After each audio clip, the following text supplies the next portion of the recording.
Yo guys, it's CFB, welcome back to a brand new video, welcome back to the channel today. I'm back, yes, it's been about a week, there's literally been no news to even update with, there's been no type of video that I've been planning, but I've actually planned for 2 videos, but they're coming in advance very, very soon. So, yeah, I'm back with a brand new video for a match preview to do with Chelsea versus Newcastle. Quite what you would kind of say, if you look at it on paper in terms of the table, quite an even game. So let's get into the preview. Before we do, please like, subscribe, hit the bell notification so notified every time I upload a video. Also, first link in the description is my streaming channel. Go and check that out, it'd be very much appreciated.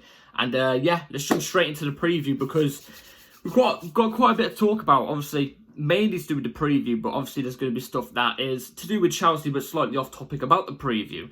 So yeah, Chelsea-Newcastle. Both teams sit around the same type of position. Chelsea, obviously, we are currently 11th. And you have Newcastle, who are currently in 10th. But Newcastle have got 40 points. We're on 36. So we are currently 4 points behind Newcastle. Even a win right now only puts us a point behind Newcastle. But that's not the concerning thing. That's not the concerning thing. And that's not the thing we need to watch out for tomorrow. But the thing we have to watch out for tomorrow, there's big stakes here for Chelsea because in 12th place is Fulham. In 12th place is Fulham, yes. Only a point behind us, but I've just realised they've actually played 2 more games more than us. They're on 28 games, we're on 26, but tomorrow will be 27, so we're going to be a game ahead of them. But still a game in hand. Newcastle also have a game in hand on us. They played 27, we played 26. But not just that as well. Bournemouth has started to creep up next to us as well. They're in 13th with 32 points. They're not far off us as well. So, we've got to watch out here. A loss is damaging, not only because it takes us further away from 10th place. It will obviously put us 4 points away from 10th place, with a game in hand though. But 12th and 13th will be creeping up on us. And then we've got to worry about that. Do you know what I'm trying to say? We've got to worry about those 2 teams. And then in a sense, you kind of got to worry about Crystal Palace as well, because they're in 14th with 29 points. I get it's a bit further away, but in terms of, you know, the Premier League and how things can switch in an instant, especially in a loss in this type of game. So we cannot deal with a loss. I cannot express how much we can't deal with a loss here. If we want to creep up the table and even try and get some sort of Europe, like Conference or even Europa, we've got to be winning these sort of games. Now, that's not even it. We've got a hard, I was going to say sleep schedule then. We've got a hard run of games coming up. We've got a hard schedule coming up. We've still got to play Arsenal. As much as I hate to say it, because I still think form goes out the window in this type of game, and I do think we would get the best out of these against these people. But Tottenham, they're playing well, you got to admit, but there's that. We've got United to play after they absolutely played us off the park last time. You know, there's still a couple of tough games in the running. So we've got to get as much points as we possibly can in the games that we should be taking the points off. I'm not saying Newcastle are easy by any means necessary. Newcastle's going to be a tough game. They've got top players, and in my opinion, the reason why Newcastle aren't doing as well right now is because obviously they've got European football, they've got Champions League football.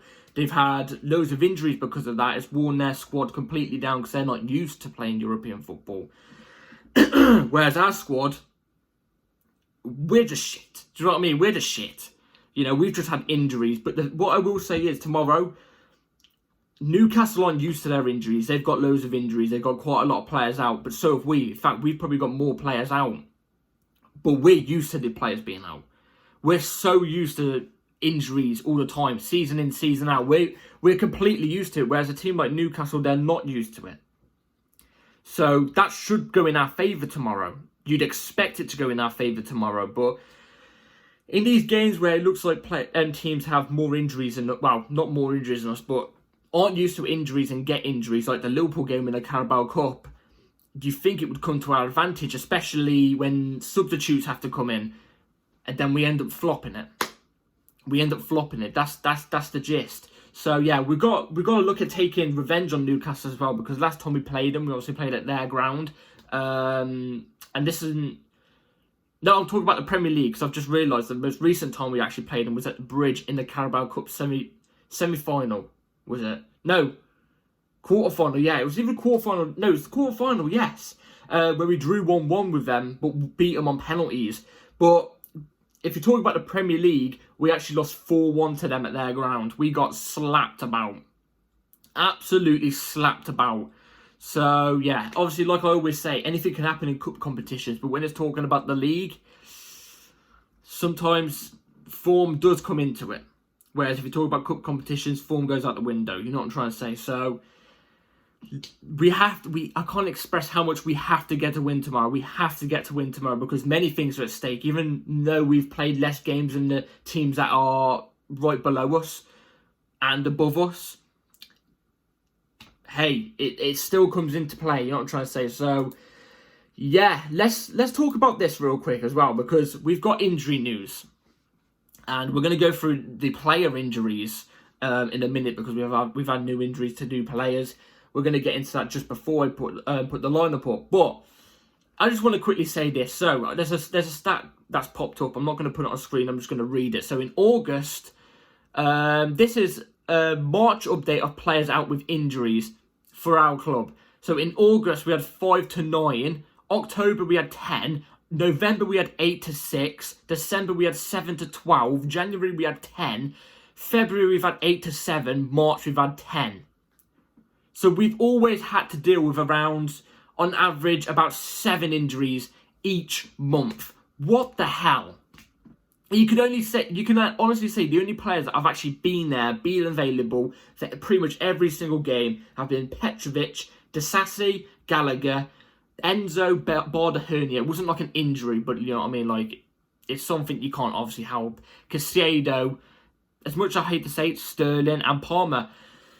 They're the players that have always been available and not been unavailable for us. You know what I'm trying to say? So, in that sense, that's pretty decent. But if you want to count up, apparently here, we have had up to 43 different injuries in this season. We've had 43 different injuries this season. 43. I know other teams have had to deal with it, but what separates us with other teams, I'm not playing victim here, but what separates us with different teams is we've been having this ever since like 2020. The year 2020. We've been getting riddled with injuries. I've already said this as well, this is pre-ownership. And I've seen a lot of people say, oh, it's Pochettino, you know, what he's doing on the training ground must be outrageous, something like that. No. I'm actually going to back Pochettino here. Now, in some cases, it might be his fault. Maybe his training might be going too overboard at times. You know what I mean? Because I've not seen us have this many injuries like this in a season ever. But we've had loads of injuries. Like I said, on average, it looks about 7 injuries. It looks like we're getting 7 injuries a month. But before this, we were having like 4. But before Pochettino, like I said, it was 4 injuries a month, and the players were out for like minimum a month. Minimum a month. Whereas with Pochettino, instead, it's like 7 injuries, minimum a month. But there may be more injuries a month on average with Pochettino. But what I will say is, it's not just Pochettino. This has been going on pre-ownership and pre-Pochettino. It's something to do with inside the club. It's got to be bad luck. It's got to be, I don't know, some sort of medical team that we've got here. Something's going on. Something's going wrong. And don't get me wrong, it dims our season. And this is where I'm going to pack Pochettino again. It kind of doesn't help Pochettino in that sense. But either way, I think even if he had every player available, I still don't think he'd do much with us. He'd do like maybe a little better, but still dreadful in my eyes. But he still has more players I can't speak, at his disposal. So something needs to go on with these injuries. It's dreadful. Absolutely dreadful. And it's always our key players. Always our key players. Give me your thoughts on what the injury situation is. What you think it is. I don't know. But yeah. Let's get now into the team news I'll go with for tomorrow. So, like I said, I'm going to give you an injury news thing. We've had fresh injuries to Ben Chilwell and Levi Colwill. They've both got fresh injuries. Gallagher is also going to be out. He's ill. He's just ill. Not injured, ill. So I'm expecting Gallagher to be back for the next match. And same with Colwill. Colwill apparently it's just his toes or something.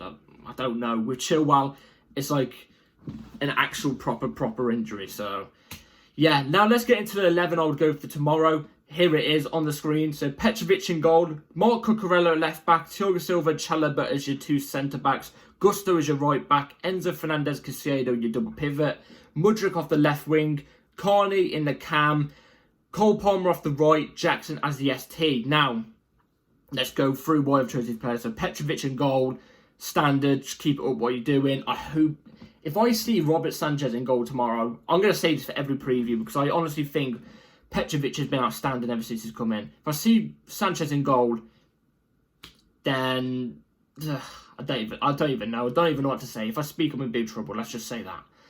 Cucurella. Now, this is one where I will say he might not start, and I don't expect him to start. But I've seen him in training now for the past 2 weeks. Maybe he could start. I've had a thought, though. He did actually have to have surgery, didn't he? So coming straight into the lineup after having surgery, maybe it might be a bit harsh. So if he doesn't start, what I'd go with is Gusto off the left back, and I'd put Trevor Chalobah at right back, and then I'd put the Sassy where Trevor Chalobah is. That's what I would do if Cucurella isn't starting. But yeah, I'd bring Thiago Silva and Trevor Chalobah back into the squad. Well, Thiago Silva back into the squad. I don't think the Sassy is doing well at the moment. He went through like a 2-game streak where he actually did really well. It was actually really impressive. But then now he's flopped again. So I'd bring back Silva, see how he does. And then Trevor Chalobah I'd keep. Honestly, I think he's been great. I don't think he's really put a foot wrong. He has versatility as well. I think either way, I think Trevor Chalobah will be playing tomorrow. So be good on him. Gusto, just like Petrovic, keep it up. Keep it up. He's one of our shining lights. He's one of our only, top players that actually perform at a consistency. So, Gusto, keep it up. Enzo Fernandez, Caicedo, self-explanatory in a sense because we've got no other midfielders available. If we get an injury between these two tomorrow, we could be severely screwed. Severely screwed because we're running thin on midfielders. Running very thin on midfielders. But I expect them to control the game tomorrow. I expect them to control the game. I said this in the last Newcastle preview when we played Newcastle, and the last Premier League one when we played Newcastle. The game will be won in midfield. The game will be won in midfield. It's going to be a very physical game tomorrow, especially in the midfield. So Enzo and Caicedo have got to be on it. They've had a week break now, so let's hope they're ready on it tomorrow. And yeah, Mudryk off the left wing I'd go with. This is another thing as well. Not Palmer. Carney, I don't know if he's 100% back as well. I've seen him in training the past 2 or 3 weeks as well. His injury wasn't massive though. So that's why I've stuck him in, and that's why I'm quite confident he will be in tomorrow. Like I said, we've got no Nkunku or Gallagher. But if Carney's not starting tomorrow, what I'd go with is Palmer off the right, Mudryk in the cam, and then I'd put Sterling off the left. It's the only thing we can do. Or Madueke. In fact, I'd rather go with Madueke off the left tomorrow. Do you know what I mean? Instead of Sterling. So, that's just me personally. But with Mudryk, I hope he's on it tomorrow. I'm giving him another chance here. There's a player there. But his feet is too quick for his brain. That's what it is with Mudryk. And that's my concern with Mudryk. He doesn't know how to slow down. It's like a Adama Traore in that sense. He doesn't know how to slow down and think, use his footballing brain instead of his feet all the time. If you've got a straight run through or you're one-on-one with defender but you can burst pace past, that's when I can understand you using your pace at a high level. But when it's in tight corners, I don't want you running into players like Sterling does. I want you using your quick feet, linking up really well, getting into the space. You know what I'm trying to say? So, Mudryk, yes, I'd put there. Carney, I hope he's in, because I think he'll have a good game tomorrow if he is in tomorrow. So, yeah.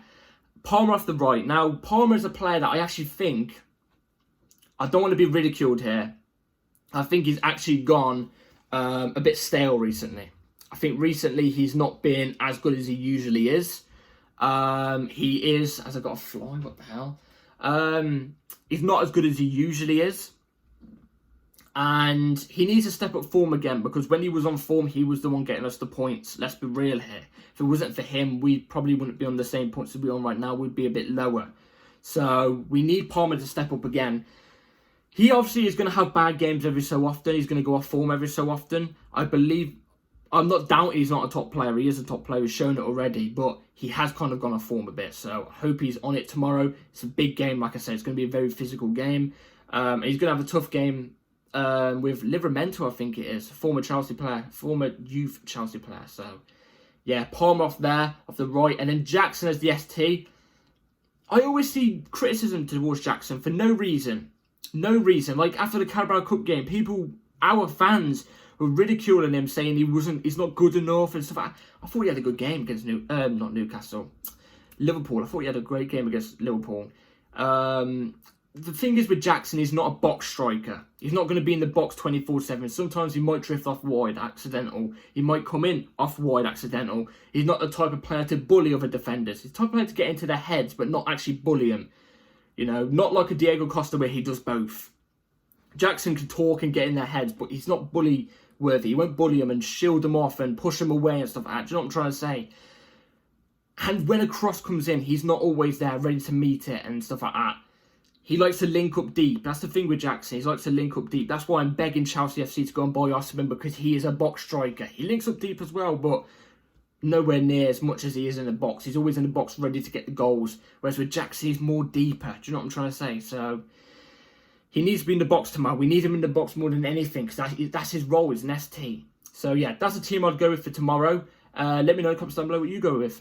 So, score prediction for tomorrow. Do you know what? If you think about it in a sense, it's actually a big game for us as a club tomorrow.